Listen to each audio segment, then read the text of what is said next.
Hello friends, कैसे हैं आप सब। आज मैं आपको एक नई कहानी सुनाने जा रही हूँ जिसका नाम है बेटी का जन्म। एक घर में एक बेटी ने जन्म लिया। जन्म होते ही माँ का स्वर्गवास हो गया। बाप ने बेटी को गले से लगा लिया। रिश्तेदारों ने लड़की के जन्म से ही ताने मारने शुरू कर दिए कि पैदा होते ही माँ को खा गई मनहूस। पर बाप ने कुछ नहीं कहा अपनी बेटी को। बेटी का पालन पोषण शुरू किया। खेत में काम करता और बेटी को भी खेत ले जाता। काम भी करता और भागकर बेटी को भी संभालता। रिश्तेदारों ने बहुत समझाया कि दूसरा विवाह कर लो, पर उसने किसी की नहीं सुनी और पूरा ध्यान बेटी की ओर रखा। बेटी बड़ी हुई, स्कूल गई, फिर कॉलेज। हर क्लास में फर्स्ट आई। बाप बहुत खुश होता, लोग बधाइयाँ देते। बेटी अपने बाप के साथ खेत में काम करवाती, फसल अच्छी होने लगी। रिश्तेदार ये सब देखकर चिढ़ गए। जो उसको मनहूस कहते थे वो सब चिढ़ने लग गए। लड़की एक दिन अच्छा पढ़ लिख कर आईपीएस बन गई। एक दिन किसी मंत्री ने उसे सम्मानित करने का फैसला लिया और समागम का बंदोबस्त करने के आदेश दिए। समागम उनके ही गांव में रखा गया।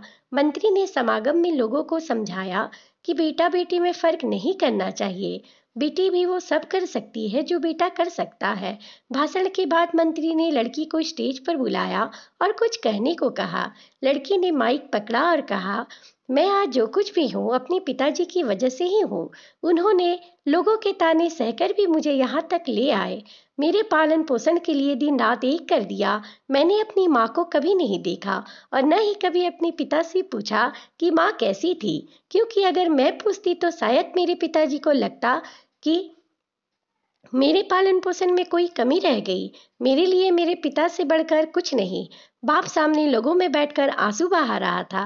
बेटी की भी बोलते बोलते आंखें भर आई। उसने मंत्री से पिताजी को स्टेज पर बुलाने की अनुमति ली। बाप स्टेज पर आया और बेटी को गले लगाकर बोला, रोती क्यों है बेटी, तू तो मेरा सिर पुत्र है।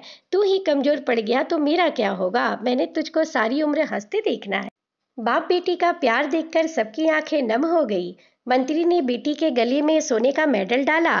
लड़की ने मेडल उतारकर अपने बाप के गले में डाल दिया। मंत्री ने बोला कि ये क्या किया, तो लड़की बोली, मेडल को उसकी सही जगह पर पहुंचा दिया।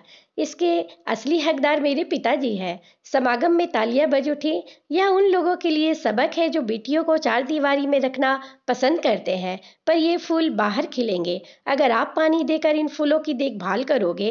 कहने का तात्पर्य यह है कि आप सही संस्कार देकर बेटियों को बाहर निकालिए, तब वो अवश्य ही आसमान की बुलंदियां पा लेंगी। तो फ्रेंड्स, कैसी लगी आपको मेरी ये कहानी।